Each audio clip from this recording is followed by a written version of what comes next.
इस सेशन में हम लोग पढ़ेंगे view serializability and view serializable schedule. Okay, तो जैसा कि आपने देखा, आपने इसके पहले कॉन्सेप्ट पढ़ा कॉन्फ्लिक्ट सीरियलाइजिबिलिटी का।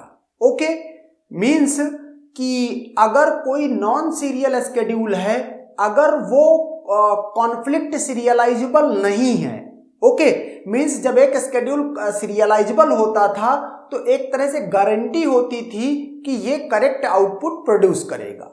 ओके, मींस क्योंकि उसके इक्विवेलेंट कम से कम एक सीरियल स्केड्यूल होता था, कॉन्फ्लिक्ट इक्विवेलेंट। ओके, अगर सपोज करो कि कोई स्केड्यूल है नॉन सीरियल, ओके, और वो कॉन्फ्लिक्ट सीरियलाइजेबल नहीं है, तो क्या इसका मतलब ये माना जाए कि अब वो कभी करेक्ट आउटपुट नहीं प्रोड्यूस करेगा? ओके, तो यहां पर कॉन्सेप्ट आता है, इंट्रोडक्शन होता है व्यू सीरियलाइजेबिलिटी का। व्यू सीरियलाइजेबिलिटी की कंडीशंस कॉन्फ्लिक्ट सीरियलाइजेबिलिटी कंडीशन से थोड़ी कम स्ट्रिक्ट हैं। ओके, इसकी वजह से ऐसा हो सकता है कि एक नॉन सीरियल स्केड्यूल एस जो है कॉन्फ्लिक्ट सीरियलाइजेबल ना हो लेकिन व्यू सीरियलाइजेबल हो। ओके, तो मीन्स यहां पर कॉन्फ्लिक्ट सीरियलाइजेबिलिटी का क्या डेफिनेशन है, मीन्स कैसे इसको देखेंगे।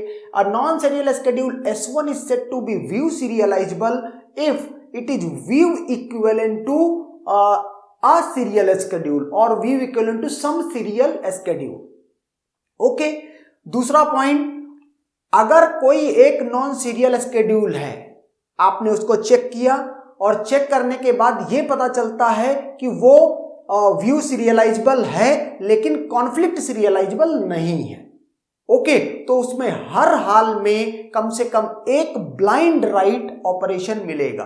ब्लाइंड राइट का मतलब क्या है कि उस स्केड्यूल में कोई ट्रांजैक्शन है जो किसी डेटा आइटम को रीड नहीं कर रही, डायरेक्ट राइट कर रही है। ओके, नेक्स्ट पॉइंट है कि सपोज करो कि एक नॉन सीरियल स्केड्यूल गिवन है और मुझसे कह दिया जाए कि चेक करो और बताओ कि ये व्यू सीरियलाइजेबल है या नहीं है, तो कहता जो भी एल्गोरिथम यूज कर रहे हो, जो भी प्रोसेस यूज कर रहे हो, मींस वो क्या है, checking weather a non serial schedule is view serialisable, कहता है ये एनपी कंप्लीट प्रॉब्लम है। ओके, मींस इसकी टाइम कॉम्प्लेक्सिटी जो होगी वो पॉलिनोमियल नहीं होगी। ओके, नेक्स्ट पॉइंट है, अगर यही सवाल मैं किसके लिए कर दूं, कॉन्फ्लिक्ट सीरियलाइजेबिलिटी चेक करनी हो कि नॉन सीरियल स्केड्यूल गिवन है और हमसे कहा जा रहा है कि क्या ये कॉन्फ्लिक्ट सीरियलाइजेबल स्केड्यूल है, ये चेकिंग पॉलिनोमियल टाइम में पॉसिबल है। ओके, जैसे कि स्केड्यूल से ग्राफ को, प्रेसिडेंस ग्राफ को ड्रॉ करना है, ये टाइम यहां पर जाएगा। ओके, और इसके बाद इसमें यह देखा जाएगा कि प्रेसिडेंस ग्राफ में साइकिल है कि नहीं, साइकिल डिटेक्ट की जाएगी। ओके, और तीसरा काम है अगर उसमें साइकिल नहीं है तो फिर आप क्या कर रहे हैं, वैसे साइकिल है या नहीं है, इतने पर इतनी बात का तो आंसर आ गया। ओके, आगे टोपोलॉजिकल सॉर्टिंग तो तब होता है जब आपको सीरियलाइजेशन ऑर्डर देना होता है। तो ओके, तो सिर्फ इतना का तो पॉलिनोमियल टाइम में पॉसिबल है। यहां पर वो स्टेटमेंट जो मैंने बोला कि every conflict serialisable schedule is view serialisable, okay, but reverse may not be true.